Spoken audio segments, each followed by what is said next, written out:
আট থেকে ৮০ সবার মুখে নরেন্দ্রনাথের নাম। ৮৫ বছরের বৃদ্ধের আবেগী বার্তায় আপ্লুত পাণ্ডবেশ্বর। পাণ্ডবেশ্বর বিধানসভা এলাকায় ভোটের হাওয়া এখন তুঙ্গে। তৃণমূল প্রার্থী নরেন্দ্রনাথ চক্রবর্তীর প্রচার অভিযানে দেখা গেল এক বিরল চিত্র।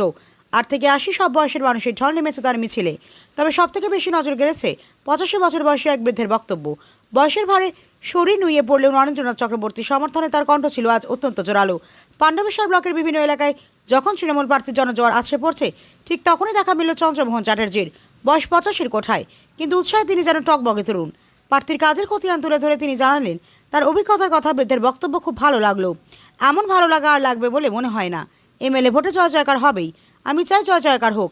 আর উনি যা কাজ করেছেন, এই কাজের কোনো জবাব নেই। চাওয়া পাওয়া তো সবই মিটেছে, একে একে সবই হচ্ছে। এখন শুধু ঘরে ঘরে জল সাপ্লাইটা বাকি, সেটারও পাইপ লেআউট হয়ে গিয়েছে, সব কাজই হয়ে গিয়েছে। চন্দ্রমোহন বাবু জানান, এলাকার পানীয় জল থেকে শুরু করে পরিকাঠামোর উন্নয়ন সবকিছুই নরেন্দ্রনাথ চক্রবর্তীর হাত ধরে সফল হয়েছে। বয়সের বাধা উপেক্ষা করে এই বৃদ্ধের আশীর্বাদ ও সমর্থন শাসক শিবিরের কর্মীদের মনোবল আরও বাড়িয়ে দিয়েছে। তীব্র গরম উপেক্ষা করে মানুষের এই জনজোয়ার আর প্রবীণদের আশীর্বাদকে ইভিএম বক্সে প্রতিফলিত হবে তা সময় বলবে। তবে পাণ্ডবেশ্বরের রাজনীতিতে যে নরেন্দ্রনাথ চক্রবর্তীকে এক বিশেষ জায়গা করে নিয়েছেন, তা এই ৮৫ বছরের বৃদ্ধের কথাতেই স্পষ্ট।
ভগবান নরেন্দ্র স্বাগতম, স্বাগতম, স্বাগতম। মামাটি মানুষ স্বাগতম, স্বাগতম, স্বাগতম।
ভোটে জয় জয়কার হবে, আমি চাই জয় জয়কার। আর উনি যা কাজ করেছেন এ কাজের জবাব নাই, কাজের জবাব নাই। কি বলতে চাইছেন বিধায়ক সাহেব, কি কিছু চাইছেন? আপনার কিছু চাওয়া পাওয়া আছে? চাওয়া পাওয়া তো সবই মিটেছে, সব মিটে গেছে, মিটাচ্ছে, একে একে সবই হচ্ছে। ঘরে কেবল জলের সাপ্লাইটা দিয়ে বাস, পাইপ লেআউট হয়ে গেছে, সব কাজ হয়ে গেছে। কি নাম আপনার? জল আসার আপনার নাম কি? আমার নাম চন্দ্রমোহন চ্যাটার্জি।